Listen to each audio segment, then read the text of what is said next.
درود پڑھیں. بسم اللہ الرحمن الرحیم. اللهم صل على محمد وعلى آل محمد كما صليت على إبراهيم وعلى آل إبراهيم إنك حميد مجيد. اللهم بارك على محمد وعلى آل محمد كما باركت على إبراهيم وعلى آل إبراهيم إنك حميد مجيد. رب اشرح لي صدري ويسر لي أمري واحلل عقدة من لساني يفقهوا قولي.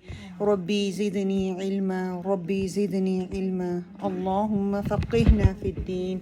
اللهم إني أسألك علما نافعا وعملا متقبلا ورزقا طيبا.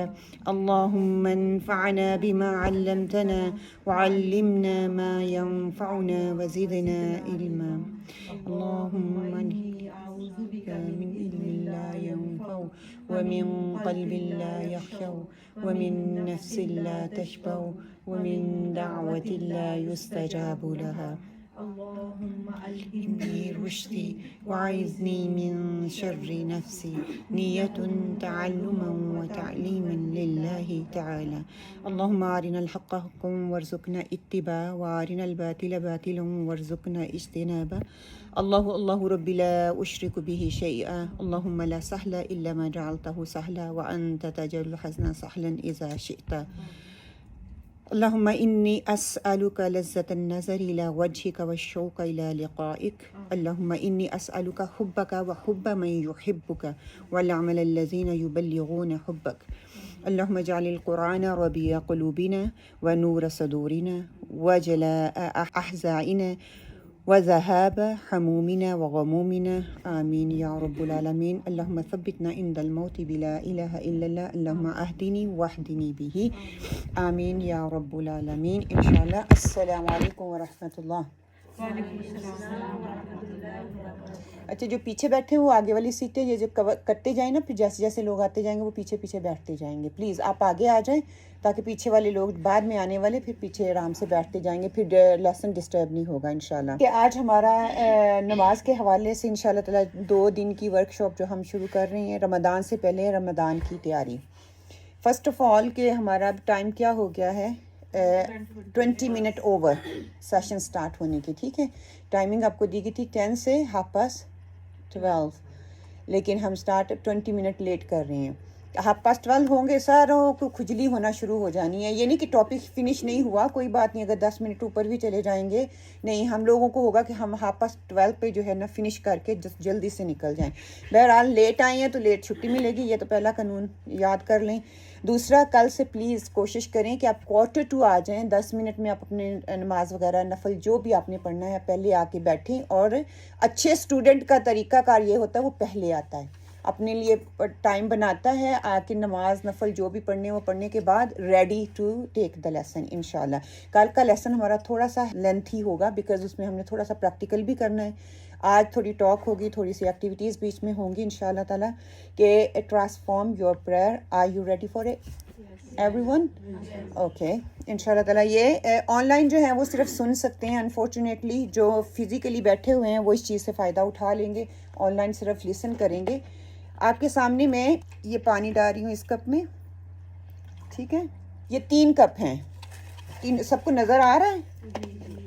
3 کپ ہیں. 1 کپ جو ہے وہ فل ہے، 1 کپ جو ہے آدھے سے تھوڑا سا زیادہ ہے، 1 کپ خالی ہے. آپ کو کیا لگتا ہے میں نے یہ آپ کو کیوں دکھایا ہے؟ کیا مقصد ہے دکھانے کا؟ صرف یہ پانی گلاس میں پڑا ہوا ہے. اگر یہ جیسے فل گلاس ایسے ہم بیٹھیں گے ادھر تو آج کچھ بھی نہیں دے سکتے. ایکسیلنٹ. کہ اگر میں آئی ہوں، بہت سے لوگوں کے پاس انفارمیشن مجھ سے زیادہ ہے، میں دعوے سے کہہ سکتی ہوں انفارمیشن مجھ سے زیادہ ہے. ٹھیک ہے، اگر میں اس طرح سے فل ہو کے بیٹھوں گی نا، میں صرف دیکھنے کے لیے آئی ہوں یہ جو ڈیلیور کر رہی ہے کس فقہ سے تعلق رکھتی ہے، کس فرقے سے تعلق رکھتی ہے، یا یہ کیا سکھانا چاہ رہی ہیں. صرف ایک نوزی پن کے لیے آئی ہوں. تو unfortunately you know living with anything, because آپ کے پاس انفارمیشن لینے ہے، انفارمیشن آپ کے پاس پہلے سے بہت زیادہ ہے. اگر آپ کہتے ہو کہ نہیں میں نے یہ بھی کورس کیا ہوا ہے، میں نے فلاں سے یہ کورس کیا ہوا ہے، فلاں سے یہ کورس کیا ہوا ہے، میں یہ فقہ جانتی ہوں، میرے پاس علم ہے، آدھے سے تھوڑا سا زیادہ مجھے یاد ہے. دیکھوں گی کوئی نئی چیز مل جائے گی تو میں لے لوں گی, ورنہ نہیں. تھوڑی سی اس میں پاسبلٹی ہے کہ آپ کچھ لے جاؤ گے. اور اگر آپ اپنے دماغ کو بالکل خالی کر کے بیٹھے ہو کہ مجھے کچھ نہیں پتا, میں ناچیز ہوں, اللہ سبحانہ تعالیٰ آج مجھے جو بھی سکھا دیں گے وہ میرے لیے کیا ہے, بونس ہے, تو آپ یہ ہیں. اور میں آپ سب سے ریکویسٹ کروں گی کہ آپ پاس جتنی بھی انفارمیشن ہے, الحمدللہ انفارمیشن کا دور ہے, بھرمار ہے, آپ کے پاس ہونی بھی چاہیے. آپ جس دنیا میں رہ رہے ہیں اس دنیا سے فائدہ اٹھانے کے لیے انفارمیشن کی ضرورت ہوتی ہے, اور یہ تینوں کپ میں ادھر آپ کے سامنے رہنے دیتی ہوں. اب چوائس آپ کی ہے کہ آپ لوگوں نے کس طرح سے اس نالج کو لینا ہے. اگر آپ خالی کر کے بیٹھیں گے, جو بھی میں پریویسلی وہ میری روایات ہیں, وہ میں نے اپنے کلچر کو اپنے دین کا نام دے دیا ہے, یا میرے بڑوں نے مجھے جس طرح سے سکھایا ہے وہ جو میں کرتی آئی ہوں وہ ٹھیک ہے. آج جو انفارمیشن, جو نالج, میں علم اور اس کی حلم کی بات کروں گی.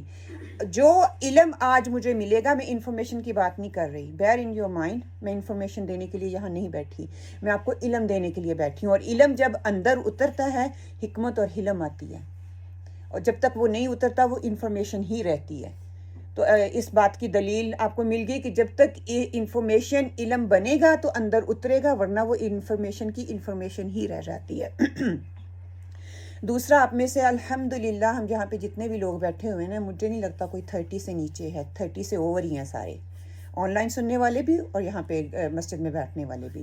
آپ اندازہ کریں 10 سال سے میرے اوپر نماز فرض ہو گئی تھی, 10 سال سے میرے اوپر نماز فرض ہو گئی تھی, اور 10 سال کے بعد سے اب تک میرے اوپر کتنی نمازیں تھیں جو میں نے پڑھی.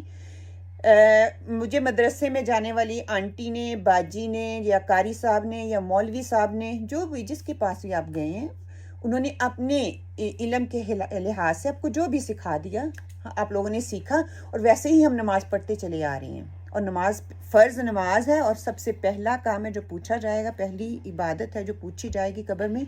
اور اگر آپ امیجن کریں, تھوڑا سا سوچیں, اگر وہ نماز اس طرح سے نہ ہوئی جس طرح سے بتائی گئی تھی, تو کیا میرے پاس کچھ ہوگا؟ مجھے کمپنسیٹ کرنے کے لیے موقع دیا جائے گا؟ نہیں. اور پھر یہ کہ کوشش میں نے کتنی کی دنیا کے لیے. دیکھیں, میں نے کوئی کپڑے سلوانے ہیں, کوئی ریسیپی لینی ہے, کچھ بھی لینا ہے. آج تو سبحان اللہ یوٹیوب زندہ باد, آپ جائیں ٹک ٹاک, انسٹاگرام, آپ ڈالیں, آپ کو ہر انفارمیشن بڑی کھلی مل جاتی ہے. اور آپ جو پہلے ہوتے ہیں نا, اس سے تھوڑا اوپر جانا چاہتے ہیں. ریسیپی میں بریانی بناتی ہوں نا, تو میں کہتی ہوں اچھا اس کے ویوز زیادہ ہیں, میں ایسی نہیں, میں ایسی بنا کے دیکھتی ہوں, میں ایسی کر کے دیکھتی ہوں. جب ہم دین کی بات کرتے ہیں, جو امی نے بتا دیا, جو کلچری بچپن سے ہم نے سیکھا ہے, بس ویسے کا ویسا ہی. دیکھیں, ہم چاول روز نہیں کھا سکتے, ہم کڑی اور آلو مٹر اور پتہ نہیں جو چکن روز نہیں کھا سکتے. ہر روز ہمیں ویریشن چاہیے. ایک ہی کپڑا آپ روز پہن سکتے ہیں؟ نہیں. کوئی بھی چیز ہو ایسی, بیڈ شیٹ ہی لگا لیں, وہی بار بار ہم ڈالتے ہیں؟ نہیں. ہم کہتے ہیں اس کو نیا کیا جائے, اس کو نیا. جب دین کی بات کہتی ہوں کہ ہاں یہ کوئی نیا ہی دین آ گیا ہے, ہمیں کوئی نیا ہی دین سکھایا جا رہا ہے, پہلے تو ہم نے یہ چیز نہیں سیکھی تھی, اب کہاں سے آ گیا؟ ہماری تو اتنی ایج ہو گئی ہے, میں تو اب 60 سال کی ہو گئی, تو اب میں نماز اپنی بدلوں گی. میں تو 50 سال کی ہو گئی ہوں, اب میں بدلوں گی. ہاں, الحمدللہ علی کل حال کہ اللہ سبحانہ تعالیٰ نے موقع دے دیا, یہ سب سے بڑی غنیمت کی بات ہے. یہ اللہ سبحانہ تعالیٰ کی رحمت ہے. میں اس سے پہلے گزر سکتی تھی, اللہ تعالیٰ نے موقع دے دیا کہ اپنے آپ کو دیکھو, اپنے اندر جھانکو, کہاں تک کمی ہے, اس کو کمی کو میں پورا کر سکتی ہوں. تو انشاءاللہ تعالیٰ اللہ تعالیٰ کا نام لیتے ہوئے آج ہم شروع کرتے ہیں. پہلے قرآن کے حوالے سے ہم دیکھ لیتے ہیں کہ قرآن جب ہم نماز کی بات کرتے ہیں تو آتے ہی جب ہم کہتے ہیں کہ اللہ اکبر ہم کہتے ہیں, اور آپ کا ذہن کیا ہوتا ہے کہ ہر اس چیز کی طرف جاتا ہے سبحان اللہ جس کا نماز سے کوئی تعلق نہیں ہوتا. جب میں اللہ اکبر کرتی ہوں نا, تو ہر اس چیز کی طرف جاتا ہے جس کی طرف میرا جانے کا کوئی موڈ نہیں ہوتا, دماغ میرا ادھر جاتا ہے. اور میں ہر ایک بندہ اس کیفیت سے گزرتا ہے. گزرتے ہیں کہ نہیں؟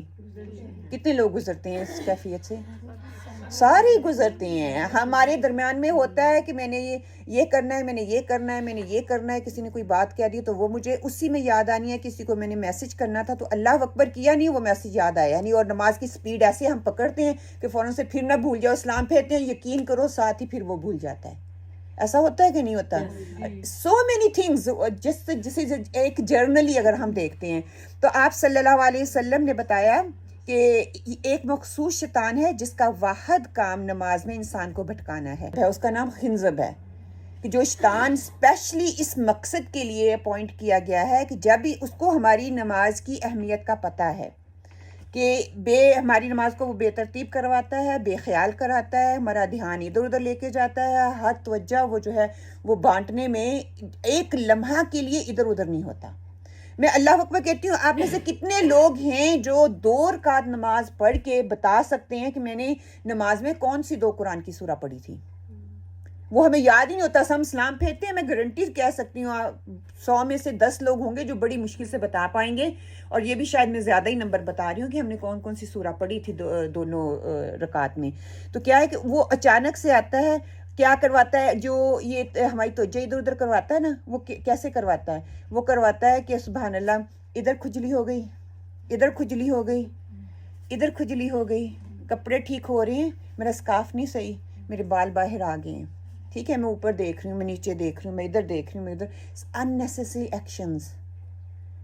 پھر آپ کو بلا وجہ کی کھانسی آئے گی، all these things، ٹھیک ہے۔ پھر آپ کو بار بار یہ یاد آئے گا، ہاں فلاں نے مجھے یہ کہا تھا، اچھا اس کی مجال میں نماز پڑھ کے میں تو فوراً میسج کروں گی، اس کو بتاؤں گی، ٹھیک ہے، میرے میاں نے مجھے یہ کہہ دیا، اچھا مدر ان لاء نے یہ کہہ دیا، اچھا میرے بھائی نے مجھے یہ کہا، مطلب ہر چیز اللہ اکبر کہتے ہیں، آپ زبان آپ کی چل رہی ہے، کیونکہ وہ ایک عادت بن چکی ہے نماز پڑھنا، وہ عبادت نہیں ہے، وہ عادت ہے، اور عادت میں ہم نماز پڑھتے ہیں۔ کوشش کرنی ہے اب ہم عبادت سمجھ کے جو ہے اس کو نماز کو انشاءاللہ تعالیٰ پڑھیں گے، کہ جب وہ یہ ساری بے چینی آتی ہے تو یہ اس خنزب کی وجہ سے آتی ہے، کیونکہ وہ ہماری نماز کی قدر کو جانتا ہے، اس لیے وہ اتنا شدید حملہ ہمارے اوپر کرتا ہے، اور ہم اس حملے کو سمجھتے ہی نہیں ہیں۔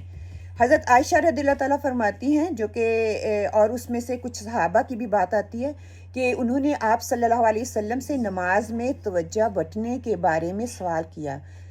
سوچئے کہ صحابہ کو بھی یہ شکایت تھی اور حضرت عائشہ رضی اللہ تعالیٰ کو بھی یہ شکایت تھی۔ انہوں نے آپ صلی اللہ علیہ وسلم سے پوچھا، یہ شیطان کی طرف سے ایک، آپ صلی اللہ علیہ وسلم نے کہا یہ شیطان کی طرف سے ایک چوری ہے جو وہ تم میں سے ہر ایک کی نماز میں کرتا ہے، یعنی کسی خاص کی نماز میں کرتا ہے، ہر ایک کی نماز میں کرتا ہے۔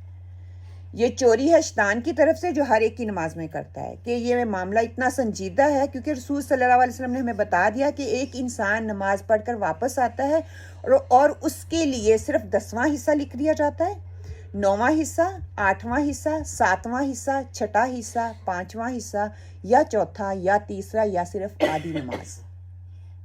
اب آپ اندازہ کریں، یہ شیطان جو ہے، ہم 5 وقت کے نمازی ہو سکتے ہیں، بچپن سے لے کر اب تک ہم لوگوں نے 5 وقت کی نماز اول وقت میں پڑھی ہوگی، لیکن کیا اس کی کوالٹی وہی ہے؟ میں آدھا یا آدھے سے بھی کم حصہ لے کے نکلتی ہوں، یا میں 10 حصہ لے کے اٹھتی ہوں؟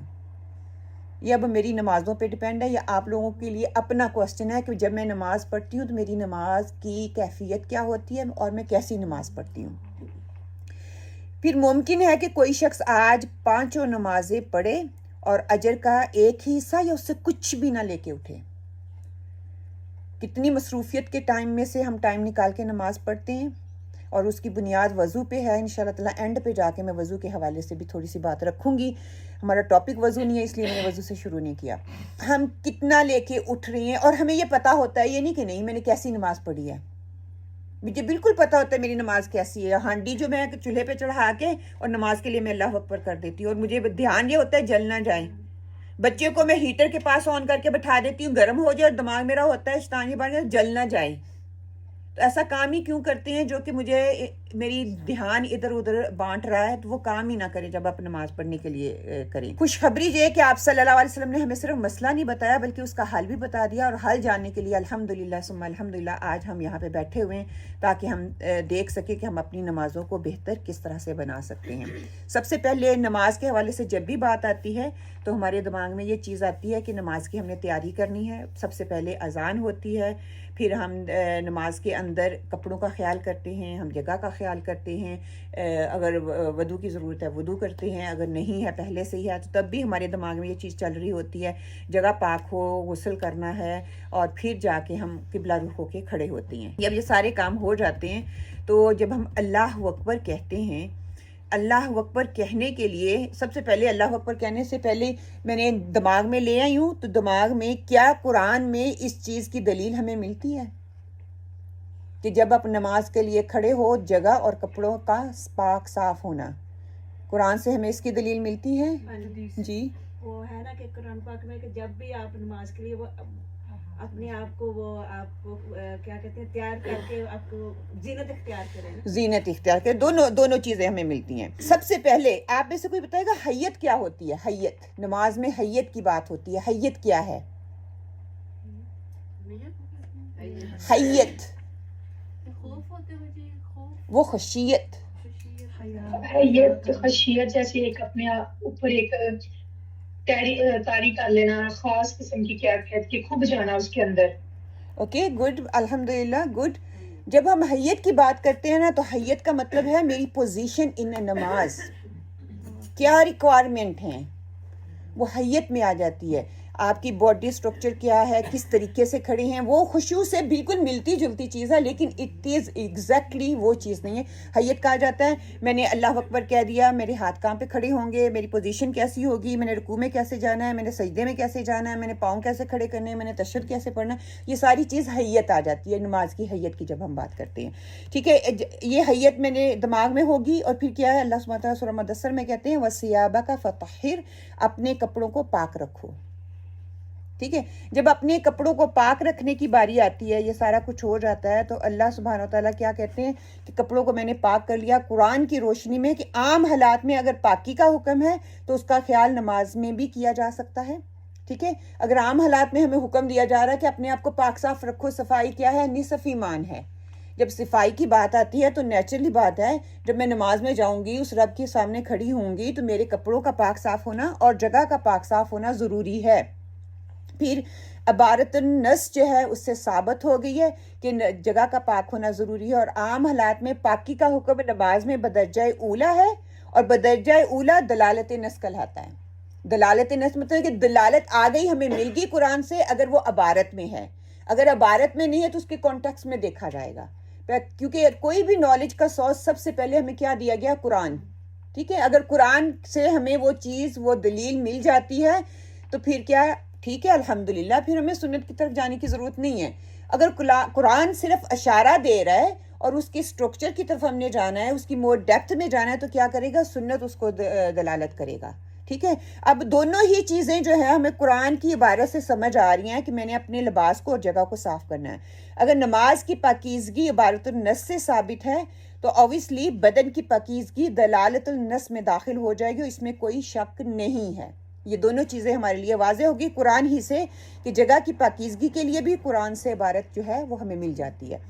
اب آگے بڑھ جاتے ہیں. قرآن میں سورہ البقرہ میں ہم نے پڑھا تھا نا, وَطَهِّرْ بَيْتِيَ لِلطَّائِفِينَ وَالْقَائِمِينَ وَالرُّكَّعِ السُّجُودِ, کہ اور میرے گھر کو طواف کرنے والوں, قیام کرنے والوں, رکوع اور سجدہ کرنے والوں کے لیے پاک رکھو. اب کیا تینوں چیزیں اس میں آ گئی. میرے گھر کو للطائفین طواف کرنے والوں کے لیے, قائمین قائم کرنے والوں کے لیے, کیا قائم کرتے ہیں, وہاں پہ نماز پڑھی جاتی ہے, نماز کو قائم کرنے کے لیے, رکوع جو کرتے ہیں اور جو سجدہ کرتے ہیں اس کے لیے میرے گھر کو جو ہے پاک صاف رکھا جائے. یہ کیا, پھر عبارت النص ہمارے سامنے آ گئی, دلیل ہمیں مل گئی قرآن سے. اپنے آپ کی صفائی کرنا بھی اور دوسرے کی صفائی کرنا بھی. اگر یہاں پہ آپ کو کہہ سکتے ہیں ہاں یہ یہاں پہ تو نماز کی بات کی جا رہی ہے, جہاں پہ ہم نماز پڑھ رہے ہیں اس کی بات نہیں کی جا رہی. دیکھیے میں ایک چھوٹی سی مثال دیتی ہوں. آپ کہیں شادی پہ جا رہے ہیں, آپ اپنے بچوں کو کہتے ہیں بھی شادی پہ جا رہے ہیں, گیٹ ریڈی. ٹھیک ہے, وہ ابھی باہر سے کیا فٹ بال کھیل کے آیا. جب فٹ بال بچے کھیل کے آتے ہیں تو کیا ہوتے ہیں, گندے ہوتے ہیں. وہ کیا کرتا ہے کہ ہم نے شادی پہ جانا ہے, منہ مانی وہ دھوتا, شاور نہیں کرتا اور کپڑے پہن کے آ جاتا ہے, تو کیا ہوتا ہے, آپ اس کی تعریف کریں گے, کیا کریں گے, غصہ کریں گے. اختیار میں ہوا تو دو لگا بھی دیں گے. یہ کہ اب آپ نے کپڑے پہن کے آگے, کپڑے بھی گندے کر دیے, آپ کا سارا جسم گندا ہے, تو آپ ایسے جاؤ گے. تو یہ ایک نالج, ایک انڈرسٹینڈنگ کی بات ہے نا. کہ پاک صاف کپڑوں کا مطلب صرف یہ نہیں کہ پاک صاف کپڑے پہن لینے, بدن کا پاک ہونا بھی اتنا ہی ضروری ہوتا ہے. پھر سورہ الاعراف میں اللہ سبحانہ تعالیٰ فرماتے ہیں خذوا زینتکم, جو آپ نے ابھی بات کی تھی, عند کل مسجد, ہر نماز یا مسجد میں حاضری کے وقت اپنی زینت اختیار کرو. اب جب میں نے جانا ہے, دیکھیں جب بھی ہم نماز کے لیے کھڑے ہوتے ہیں یا نماز میں جاتے ہیں نا, نماز میں گھر میں ہوتے ہیں تو تب بھی میں کہتی ہوں, اگر مسجد میں ہم آتے ہیں تو تب بھی ایک مسلمان جب ہم اپنے آپ کو کہتے ہیں نا ہم بایا پہننے والے بن جاتے ہیں, مسجد میں جانے والے بن جاتے ہیں. سبحان اللہ, ہمارا کنسپٹ گھر میں ہانڈی بنا کے آئی ہوں نا، آپ یقین کریں اگر میرا بایا وہاں پہ لٹک رہا تھا ویسے ہی میں پہن کے مسجد میں آ جاتی ہوں. وہ سارے اسمیل مسجد، جب آپ مسجد میں آتے ہیں نا آپ کو کوئی منع نہیں کرے گا، لیکن یہ ہوگا آپ کی اسمیل کی وجہ سے سب کی نماز ضرور ڈسٹرب ہوگی. ابھی یہ رمضان آ جانا ہے نا تو دیکھنا ویسی افطاری بنائی، کئی دفعہ ٹائم تھوڑا ہوتا ہے، ہم کہتے ہیں پہلے کپڑے پہن لیتے ہیں اور افطاری بناتے ہیں، کھاتے ہیں، کریں گے تو ہم تراویح کے لیے چلے جائیں گے. آ تو جائیں گے لیکن آپ کے ساتھ ساتھ وہ اسمیل جو ہے باقی سب کی نماز کو بھی خراب کرے گی. تو بیئر ان جو مائنڈ، آپ گھر میں جیسے مرضی کپڑے پہن کے پھر رہی ہیں، کوشش یہ کریں، شاید تھوڑا مشکل ہو کہ آپ شاور کر لیں، کیونکہ جب اسمیل کئی قسم کی جیسے پکوڑے وغیرہ آپ تلتے ہیں نا وہ اسمیل نہیں جاتی، آپ کپڑے بھی شک چینج کر لیتے ہیں، آپ کے بالوں میں، آپ کے اسکن میں آپ وضو کریں گے. کوشش کریں کہ آپ غسل کر لیں. اگر نہیں کر سکتے تو کیا ہے، آپ چلے منہ کریں، وضو دھو لیں، کپڑے چینج کر لیں، اس سے اسمیل تھوڑی کم ہو جائے گی. اور کیا ہے، زینت اختیار کر کے میں نے آنا ہے. اور پھر زینت ایسی جو حیا کے دائرے میں ہو، کہ لباس ایسا اتنا تنگ نہ ہو، نہ مطلب کہ اس سے جسم نظر آ رہا ہو. ہم سکارف پہنتے ہیں تو سکارف بھی ہمارا ایسا ہوتا ہے کہ اس کے اندر سے بال نظر آ رہے ہوتے ہیں، یا ہم نے پہنا ہوا ہوتا ہے اتنے بال آگے سے ننگے ہیں، اور وہ جو شرط ہے نا سطر کی وہ پوری نہیں ہو رہی ہوتی. جب تک میرا سطر ہی پورا نہیں ہوگا میری نماز ہی نہیں ہوگی، وہ شرط ہے. پھر نماز میں جب میں نے اللہ اکبر کر لیا نا، اللہ اکبر کرنے کے بعد اب ہوگا کہ تینوں کا حکم ہمیں یہاں پہ پتہ چل گیا کہ لباس کی پاکیزگی، بدن کی پاکیزگی اور جگہ کی پاکیزگی قرآن ہمیں بتا رہا ہے. ان تینوں چیزوں کی نص ہمیں پتہ چل گئی. اب قرآن کی روشنی میں وضو، اوبیسلی میں نماز کے لیے آؤں گی، جگہ بھی پاک ہوگی، کپڑے بھی پاک ہوگے. کیا میرا وضو ہے؟ اگر میرا وضو ہے کہ قرآن ہمیں یہ بتاتا ہے کہ وضو کر کے ہی نماز ہوگی یا نہ وضو کے بغیر نہیں ہوگی، تو قرآن ہمیں بتاتا ہے سورہ المائدہ میں آیت نمبر 6 میں، یا ایھا الذین آمنوا اذا قمتم الی الصلاۃ فاغسلوا وجوہکم وایدیکم الی المرافق وامسحوا برؤوسکم وارجلکم الی الکعبین. اے ایمان والو، جب نماز کے لیے کھڑے ہو تو اپنے چہروں اور بازوؤں کو کہنیوں تک دھو لو، اپنے سر پر مسح کرو اور اپنے پاؤں کو ایڑیوں تک دھو لو. تو کہ یہ کیا ہے؟ یہ وضو ہے. یہ مین چیزیں ہیں، چہرہ، بازو، کہنیوں تک دھونے، اپنے سر کا مسح کرنا اور اپنے پاؤں کو دھونا. یہ فرائض میں سے ہے، ٹھیک ہے. اور جب ہم 3 دفعہ یہ کرتے ہیں یہ سننا ہے. کیوں یہ سننا ہے؟ گھٹنوں تک کی ایڑیاں پیچھے سے، مطلب قرآن کا تو یہی نا، پاؤں کی ایڑیوں تک دھو لو کہ پیچھے تک سارا دھو لو. اچھا، یہ وضو کی جب بات کریں گے میں شاید اسی آیت کی طرف دوبارہ آؤں تاکہ میں تفصیل آپ لوگوں کو بتا دوں، ٹھیک ہے. ابھی ہم چل رہے ہیں نماز کے کانٹیکس میں، تو اسی کو یہ فرائض ہیں جو ہمیں کرنے ہیں. پانی کی کمی ہے تو میں نے کیا کرنا ہے، میں نے صرف نیت کرنی ہے. نیت کرنے کے بعد میں نے اپنے چہرے کو دھونا ہے، ہاتھ اوبیسلی دھونے کے بعد میں نے اپنے چہرے کو دھونا ہے، اپنے بازوؤں کو کہنیوں تک کرنا ہے، مسح کرنا ہے اور پاؤں کرنے. یہ 5 چیزیں میں نے کرنے کے بعد میرا وضو مکمل ہو گیا. ضروری نہیں ہے کہ میں نے 3 دفعہ کرنا ہے. 3 دفعہ تب ہوگا جب پانی کی میرے پاس فراغی ہوگی، میرے پاس ٹائم ہوگا اور میں نے تسلی سے کرنا ہے. پھر دوسری آپشن جو ہے تیمم بھی ہے، ٹھیک ہے. اور تیسری آپشن یہ ہے کہ اگر تیمم بھی نہیں مل رہا، پانی نہیں مل رہا، تو اس کو تیمم کرنا ہے. اچھا، قرآن کی روشنی میں وضو کا حکم کیا ہے کہ قرآن میں کبھی قیام کا ذکر پہلے آتا ہے اور کبھی رکوع کا پہلے آتا ہے. وضو میرا ہو گیا، میری جگہ پاک ہو گئی، میرا لباس پاک ہو گیا. اب میں نے کیا کرنا ہے؟ اب میں نے قیام کے لیے کھڑے ہونا ہے، ٹھیک ہے.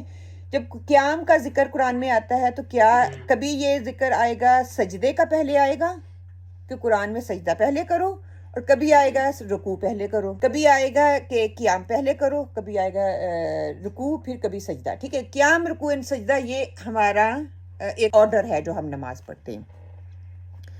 اچھا، اگر میں آپ کو کہوں جنرل نالج کی بات دیکھیں، عقل کی بات جس کو ہم کہتے ہیں، اللہ تعالیٰ نے جس ساخت میں انسان کو پیدا کیا ہے، بنایا ہے، اس میں کیا آتا ہے کہ انسان جو ہے نا، میں آپ سے کہوں کہ آپ نے 3 چیزیں کرنی ہیں. فار ایگزامپل ایکسرسائز میں آپ کو کہہ دوں، آپ نے ایکسرسائز کرنی ہے. آپ نے کیا کرنا ہے؟ پہلے کھڑے ہونا ہے. میں آرڈر بے شک آگے پیچھے بتاؤں. آپ نے جب ایکسرسائز کرنی ہے اس میں آپ نے انوالو کرنا ہے، آپ نے سجدہ کرنا ہے، آپ نے ہاف زمین کے ساتھ چپکنا کہہ لیں، ٹھیک ہے. سجدہ کا مطلب چپکنا ہے اپنے زمین کے ساتھ. آپ نے ہاف وے جانا ہے اور آپ نے کھڑے ہونا ہے. تو آپ جنرلی کیا پہلے چیز کرو گے؟ کھڑے ہوں گے، پھر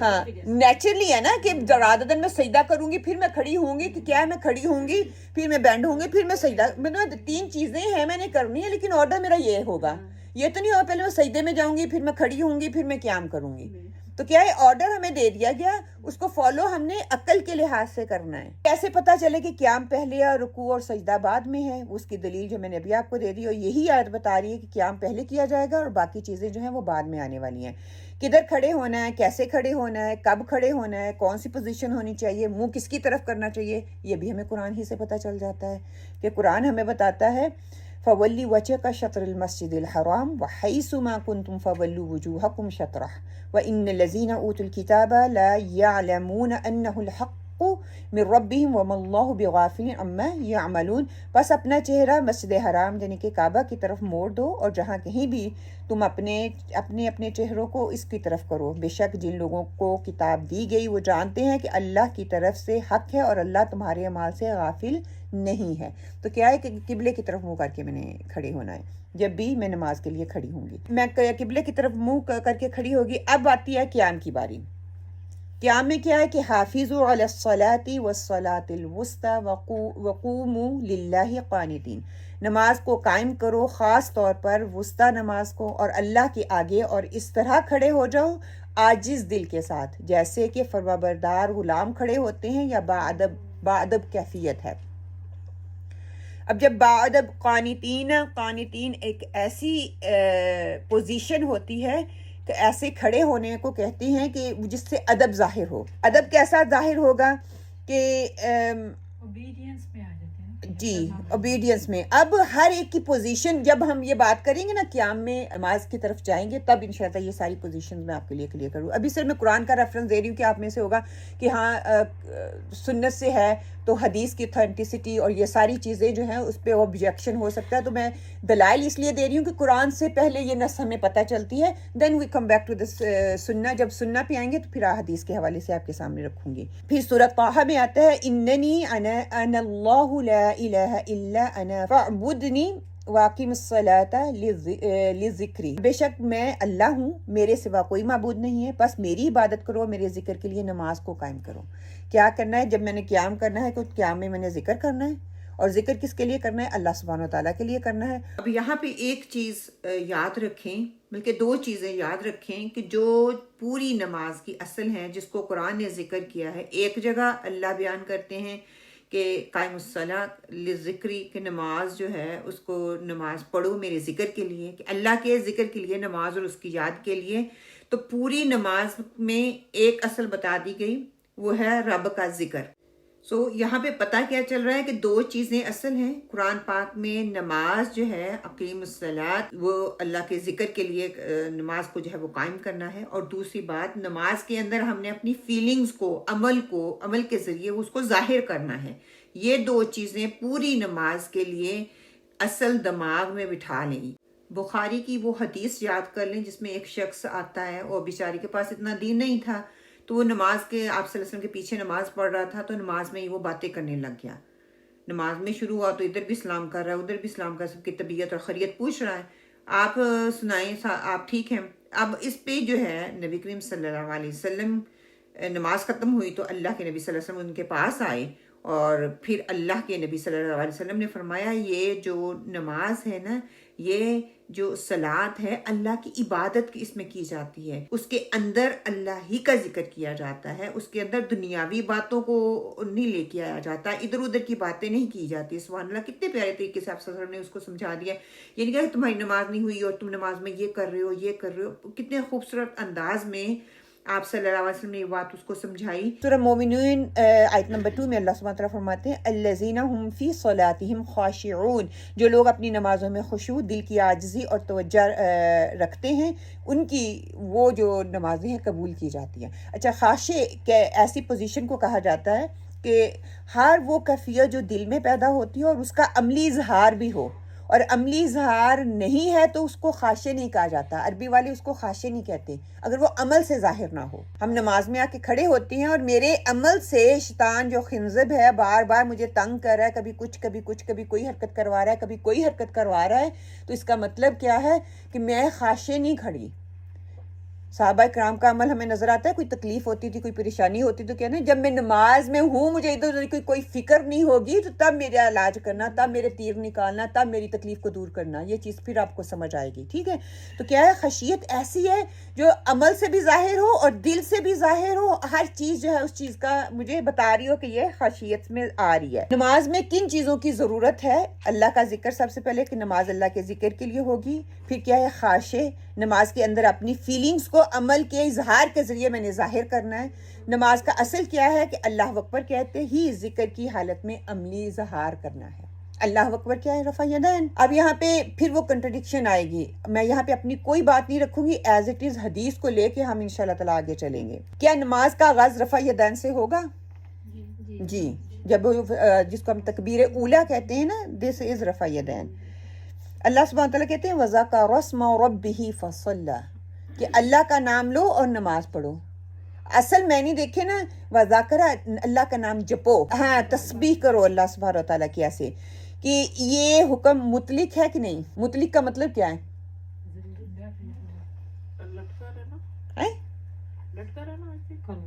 وہ معلق ہوتا ہے.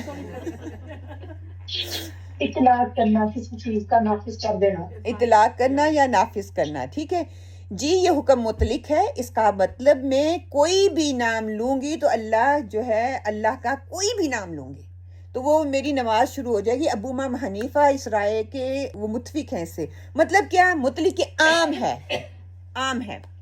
اب کیا ہے، ہمیں بچپن سے سکھایا یہ گیا ہے کہ میں نے اللہ اکبر کر کے کرنا ہے. یہی سکھایا گیا سب کو. کسی کو کہا میں کہوں گی سبحان اللہ الرحمن الرحیم، میں کہہ سکتی ہوں، یہ مطلق ہے حکم. یہاں پہ یہ نہیں کہا گیا اللہ اکبر.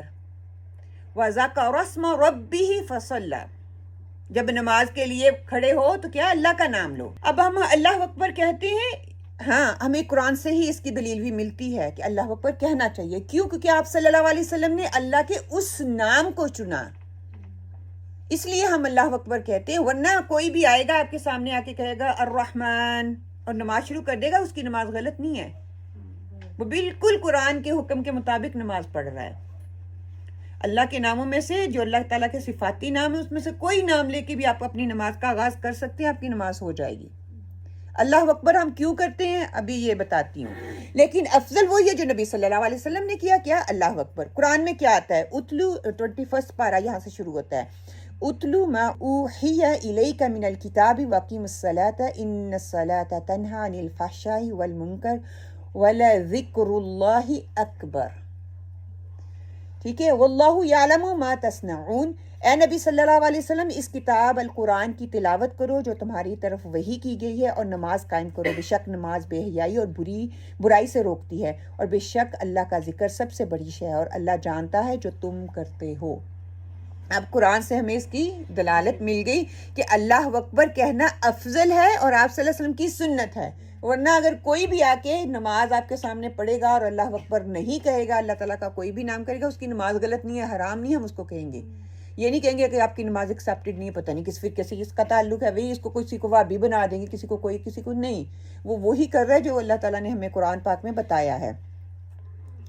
آپ صلی اللہ علیہ وسلم نے کیوں اس نام کو چنا؟ اس لیے کہ افضل اور بہترین ناموں میں سے بہتر نام ہے. اس لیے نبی صلی اللہ علیہ وسلم نے اللہ اکبر کہا اور اپنے آپ کو ہاتھ اٹھا کر ثابت کر دیا کہ میں اپنے آپ کو عاجز اور سلنڈر کرتا ہوں. کس کے آگے؟ اللہ سبحانہ تعالیٰ کے آگے.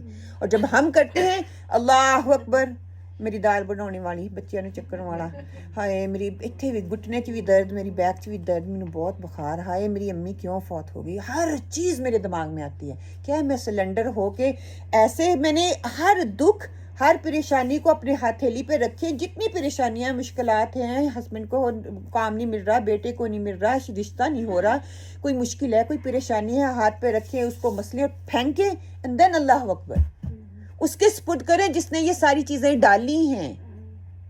میں سوچتی جاؤں گی تو کیا اس کا حل میرے پاس ہے؟ نہیں. حل اس رب کے پاس ہے جس کے آگے میں حاضر ہوں اور اسی میں خیانت کے ساتھ کھڑی ہوئی ہوں، اسی کا حق میں نہیں دے رہی. نماز میں داخل ہونے کے بعد کی حالت کیا ہے کہ ہاتھ کہاں باندھنا ہے، کیسے باندھنا ہے، خاشع ہو کے باندھنا ہے یا نہیں، یا ہاتھ باندھنے کے لیے ہمیں قرآن کچھ بتاتا ہے یا نہیں بتاتا، یا سنت ہمیں کچھ کہتی ہے یا نہیں کہتی، یا آپ صلی اللہ علیہ وسلم کا کوئی عمل ہمارے سامنے آتا ہے یا نہیں آتا، یہ بھی انشاءاللہ تعالی میں آپ کو بعد میں بتا دوں گی کہ اللہ کے نبی صلی اللہ علیہ وسلم سے کوئی چیز ثابت نہیں ہے ہاتھ کہاں اور کیسے باندھا جائے گا، یہ میں یہاں پہ صرف ابھی کلیئر کر دیتی ہوں۔ آپ صلی اللہ علیہ وسلم نے کسی کو خاص مختص کر کے نہیں کہا آپ کا ہاتھ یہاں ہونا چاہیے، یہاں ہونا چاہیے، یہاں ہونا چاہیے۔ حیت کو یاد رکھیں، میں پھر جب عملی پریکٹیکل کر کے بتاؤں گی دین انشاءاللہ، اگر میں بھول جاؤں اس چیز کو مینشن کرنا تو پلیز مجھے بتا دیں، میں پھر آپ کو لیے کلیئر کر دوں گی۔ نہیں، ساری کی ساری احادیث صحیح نہیں ہے جو اس کانٹیکس میں دی جاتی ہیں، وہ ساری احادیث صحیح درست نہیں ہیں جو اس کانٹیکس میں دی جاتی ہیں کہ عورت کو ہاتھ کہاں باندھنا ہے کہاں نہیں۔ پھر اس کا استدلال ہم قرآن کی آیت سے ہی کریں گے، ٹھیک ہے، کہ ہم اپنے جسموں کو دیکھیں گے، کہ اس کی ساخت کو دیکھیں گے، اس کے حساب سے اپنے ہاتھوں کو باندھوں گی، میں ادب کا خیال رکھوں گی۔ یہی قول ابو امام حنیفہ کا ہے۔ اگر کوئی بات قرآن سے ثابت نہیں ہو رہی تو قرآن کا اصل کہاں سے لیں گے، ہم جو ہے وہی لیا جائے گا، جتنا بتا دیا گیا بس اسی پہ ہم وہ کریں گے۔ جب پریکٹیکلی ہوگی پھر انشاءاللہ تعالیٰ میں اس پہ ڈیٹیل میں بات کروں گی۔ کچھ صحابہ بغیر ہاتھ باندھے بھی نماز پڑھتے تھے، وہ بھی ٹھیک تھا، وہ غلط نہیں ہے۔ اب کوئی ہماری مسجد میں آئے تو اس نے ہاتھ ہی نہیں باندھے اور ہم اس کو ایسے ایسے دیکھ رہے ہیں، اللہ کے گھر میں جاتے ہیں تو آپ کو ہر ورائٹی ملتی ہے وہاں پہ، سبحان اللہ۔ کوئی ہاتھ باندھ رہا ہے، کوئی سمی اللہ لمن حمدہ ربنا لک الحمد کر کے پھر ہاتھ وہاں پہ باندھ رہا ہے، کوئی کھلا چھوڑ رہا ہے، کوئی آل دا وے کھلا چھوڑ رہا ہے۔ تو یہ سارے عمل جو ہے آپ صلی اللہ علیہ وسلم کی سنت سے ملتے ہیں کہ یہ صحابہ نے ایسے بھی کیا، آپ صلی اللہ علیہ وسلم نے ایسے بھی سکھایا۔ کیا قیام کی حالت میں دعا کی جا سکتی ہے یا قرآن کی قرأت بھی کی جا سکتی ہے؟ جس قرآن کی قرأت کر سکتے ہیں، قیام کی حالت میں جس قرآن کی قرأت کر سکتے ہیں، دعا بھی مانگ سکتے ہیں، نہیں قیام میں نہیں مانگ سکتے۔ جب کھڑے قیام میں ہاتھ اٹھا کے بتائیں، قیام میں ہم دعا مانگ سکتے ہیں یا نہیں؟ نہیں مانگ سکتے، نہیں مانگ سکتے۔ ہم سورۃ فاتحہ پڑھتے ہیں تو وہ ساری دعا ہے، نہیں وہ تو قرآن ہے نا۔ اوکے، آپ کو لگتا ہے نہیں مانگ سکتے، آپ کو لگتا ہے مانگ سکتے ہیں؟ ساری نماز ہی دعائیں، ٹھیک ہے، اب سارے ٹھیک ہیں، اب سارے کہ مجھے دلیل دیں، ایسے ہی بات نہیں کریں، کوئی نہیں آپ کی بات مانے گا کہ ہاں ابھی دیکھیے اتنے لوگوں کی کنٹرڈکشن آ گئی ہے نا، دلیل کیا ہے؟ وہ پیارے نبی نے اس سجدے میں اور رکوع میں مانگی، کھڑے ہو جب قیام میں صرف قرأت ہی کی ہے بس، انہوں نے قرأت کی ہے، ٹھیک ہے، اوکے۔ اگر میں قرآن سے آپ کو دلیل دے دوں، جی بولیں۔ سمی اللہ لمن حمیدہ جب ہم کہتے ہیں نا تو یہی ہوتا ہے نا کہ سن لی اس نے، یعنی کہ ہم نے دعا مانگی ہے نا قیام میں، وہ قیام نہیں، وہ رکوع سے ہم کھڑے ہو رہے ہیں، وہ رکوع میں۔ قیام کا مطلب جب میں نے اللہ اکبر کہہ دیا اور اس کے بعد جب میں نے ثنا پڑھی، اچھا سن لیں، میں قرآن سے ریفرنس دیتی ہوں آپ کو۔ ہم دعا بھی کرتے ہیں اور قرآن بھی پڑھتے ہیں قیام میں، دونوں کام ہوتے ہیں، کہ حدیث میں زیادہ دعاؤں کا آتا ہے، اس کے علاوہ کہ قرأت قرآن بھی ہم کرتے ہیں۔ وہ کیا ہے دلیل ہمیں مل جاتی ہے حضرت زکریا علیہ السلام کا واقعہ۔ حضرت زکریا علیہ السلام نے کیا کیا تھا؟ فَنَادَتْهُ الْمَلَائِكَةُ وَهُوَ قَائِمٌ يُصَلِّي فِي الْمِحْرَابِ أَنَّ اللَّهَ يُبَشِّرُكَ بِيَحْيَىٰ مُصَدِّقًا بِكَلِمَاتٍ مِّنَ اللَّهِ وَسَيِّدًا وَحَصُورًا وَنَبِيًّا مِّنَ الصَّالِحِينَ، کہ پھر فرشتوں نے انہیں پکار کر کہا تھا کہ سبحان اللہ، وہ محراب میں کھڑے ہو کے نماز پڑھ رہے تھے، وہ کیا کر رہے تھے؟ وہ دعا مانگ رہے تھے نا، وہ قرآن ہی کی آیات کی تلاوت کر رہے تھے، انہی آیات کی تلاوت کر رہے تھے۔ تو کیا ہے کہ قرآن بھی پڑھتے، اور سورۃ فاتحہ کو اگر دعا کے کانٹیکس میں لینا ہے تو سورۃ فاتحہ ایز اے دعا ہے، ٹھیک ہے۔ قرآن کا حصہ لینا ہے تو سورۃ فاتحہ اس قرآن کا حصہ ہے۔ نماز میں قرآن پڑھنا چاہیے، اس کی دلیل تو کلیئر ہے کہ ہمیں سے بتایا یہ گیا ہے کہ ثنا ہم پڑھتے ہیں، ثنا کیا ہے؟ قرآن کا حصہ ہے، نہیں، وہ بھی دعا ہے۔ پھر ہم سورہ فاتحہ پڑھتے ہیں، وہ قرآن کا حصہ بھی ہے، وہ دعا بھی ہے۔ پھر ہم کوئی اور سورہ پڑھتے ہیں، ٹھیک ہے، کوئی سورہ ہو سکتا ہے ہم ایسی پڑھنے، اس میں دعا بھی ہے، اس میں قرآن کا حصہ بھی ہے۔ تو سمپل لاجک آپ دیکھیں کہ قرآن نماز اٹ سیلف از اے دعا، اس کو کہہ دیا گیا کہ ہمارے لیے پوری کی پوری دعا ہے۔ تو یہ دونوں چیزیں ہمیں ملتی ہیں، قیام میں دعا بھی کی جا سکتی ہے، قیام میں قرآن کی قرأت بھی ہم کرتے ہیں۔ اوکے، جی سائمہ اپنے ہینڈ ریز کیا تھا۔ میں یہ کہنا چاہ رہی رہی تھی کہ جیسے سورۃ البقرہ ہم پڑھتے ہیں نا آخری آیات، جی تو وہ ساری دعا ہی ہے. دعائی ہے. ہاں اگر دیکھا جائے پورے کا پورا قرآن کا 90% دعا ہے، 10% جو ہے تنبیہات ہیں. ہم جو بھی آیات پڑھیں گے، کسی بھی صورت کی جو بھی آیات پڑھیں گے وہ دعا ہی تو ہے. وہ دعا ہی ہے. اوکے ٹھیک ہے، اس کوشچن کو لکھ لو، انشاءاللہ تعالیٰ ہم بعد میں پھر آپ کو اس کو سیٹسفیکشن دوں گی. اور یہاں پہ پھر یہ کہ اس لیے کہ رسول صلی اللہ علیہ وسلم قیام کی حالت میں دعا کیا کرتے تھے، انبیاء کرام دعا کیا کرتے تھے، جتنے رسولوں کو بھیجا گیا وہ دعا میں نماز ہی میں تو دعا کیا کرتے تھے اللہ سبحانہ وتعالیٰ، کیونکہ وہی ایک تھا. اور دوسرا سوال، کیا قرآن کہتا ہے کہ قیام ہی کی حالت میں قرات کرنی چاہیے؟ سورہ مزمل میں آتا ہے فَقْرَؤْا مَا تَيَسَّرَ مِنَ الْقُرْآنِ. قرآن کہتا ہے کہ بس قرآن میں سے جتنا ہو سکے آسانی سے قرآن پڑھ لو. اس کو یہ نہیں کہا گیا کہ جو دعا ہے وہ نہ پڑھو، جتنا ہو سکے. اگر مجھے صرف ربنا آتی نہ فی دنیا ہی آتی ہے، آپ کی نماز ہو جائے گی. کسی نے کل واللہ ہی آتی، کسی کو قل اللہ آتی ہے تو آپ کی نماز ہو جائے گی. اللہ سبحانہ تعالیٰ نے یہ کا کیا ہمارے لیے تو آسانی پیدا کر دی. جتنا آسان ہو، جتنا ٹائم ہو، جتنی تسلی سے آپ پڑھ سکتے ہیں پڑھیں. 1 آیت 2 آیت 3 آیت قرآن کا پڑھنا لازمی ہے، یہ نہیں کہ کتنا پڑھنا ہے. اور پھر یہ ادب کے سامنے ہے کہ اس مالک کے سامنے کھڑی اس کا شکر ادا کرنا ہے. ایک ہی بس میں سورت آیت پڑھوں، پھر وہ خود کو آتا ہے تو آپ اس کو تھوڑا لمبا کر کے پڑھ سکتے ہیں. ٹائم دیکھا جائے گا، سچویشن دیکھی جائے گی، فرصت دیکھی جائے گی، میرے پیچھے لوگوں کو دیکھا جائے گا. اب میں امامت کروا رہی ہوں اور میں نے ابھی اتنی سورت پڑھنی ہے، سورہ مزمل پوری پڑھنی ہے. پیچھے بیچارہ بیمار میرے نماز کی کوشش کے لیے آیا ہوا کہ جماعت کے ساتھ میں نے نماز پڑھنی ہے. اب وہ تو دوبارہ مسجد میں نہیں نہ آئے گا. اور آپ صلی اللہ علیہ وسلم تو اس پہ سختی سے وعید بھی کی ہے کہ پیچھے دیکھا جائے گا. اب ظہر کی نماز میں لوگ کیوں نہیں آتے، یہ ایک سوال اگر کھڑا ہو جاتا ہے. اسی لیے نہیں آتے تو ہم نے تو لمبی لمبی صورتیں لے کے کھڑے ہو جانا. ان کو تو 5 منٹ کی بریک ملی، انہوں نے اپنی چائے پینی ہے، ان بیچاروں نے نماز پڑھنی ہے. اور جنہوں نے 5 منٹ میں نماز پڑھ کے واپس کام پہ جانا ہے تو وہ تو اتنی بڑی بڑی افورڈ نہیں نہ کریں گے. وہ تو اپنا ثواب پھر گوا دیں گے. وہ کہیں گے ہم اپنے اون ٹائم میں پڑھ لیتے ہیں، جلدی پڑھ لیں گے. کیونکہ کام بھی ضروری ہے، وہ بھی اللہ سبحانہ تعالیٰ نے کیا ہے، رزق جو ہے حلال کمانے والا، وہ بھی عبادت ہے.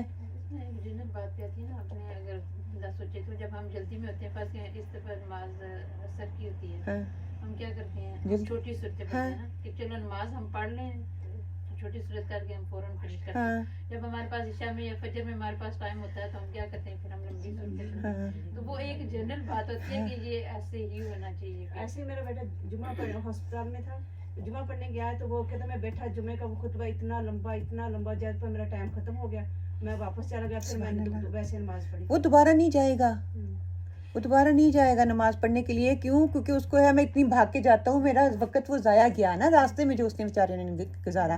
ہونا تو یہ چاہیے تھا کہ امامت ہوتی، فوراً سے نماز پڑھتے. سبحان اللہ کچھ امام ہے اس سچویشن کو سمجھتے، جو ینگ ہے نا، جو خود کام سے آتے ہیں، ان کو پتہ ہے چھوٹا سا ٹو دا پوائنٹ خطبہ 2-4 لائنوں کا عربی میں دو اور اس کا مین نچوڑ دو جو آپ دینا چاہتے ہو، نماز پڑھاؤ اور ٹھیک ہے. اچھا یہاں پہ ہم چھوٹی سی بریک کرتے ہیں، سارے اٹھ جائیں.